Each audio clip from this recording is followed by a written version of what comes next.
Because to us, God is Trinity. The problem with it is that you then end up agreeing with Nestorius and Arius. Never.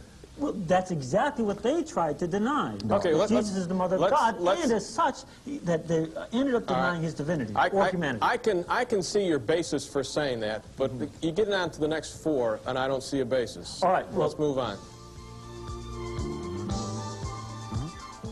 The other things about the definitions of Mary, and and what she is, again, always took place ancillary to defining Christ.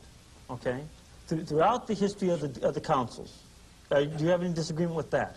Yeah, one disagreement. What's that? The councils do not define Christ.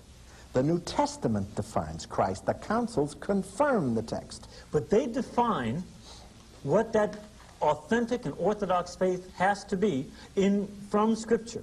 Because other people who claim to read Scripture, well, do not, and they pervert the doctrine of the New Testament.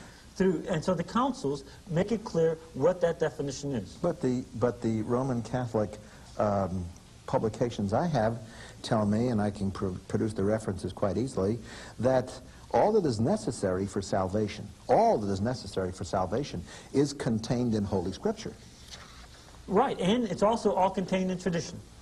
We won't get into tradition right now, but it sure is contained in Holy Scripture. Right, it's contained in Scripture and tradition. If that's true, and the Fathers reproduced all but 6 verses of Holy Scripture within 3 centuries, plus the text and the manuscripts. Right.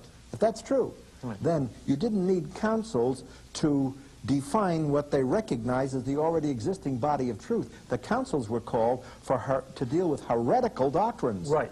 And one of the things that they do, along with fighting those heretical doctrines, is to clarify who Christ is. They also make the statements about Mary. And that's all that I'm saying. Okay, let me push you right on what you're saying then. Then the council found this in Scripture. The doctrine of the Immaculate Conception maintains that the Most Blessed Virgin Mary, in the first instance of her conception,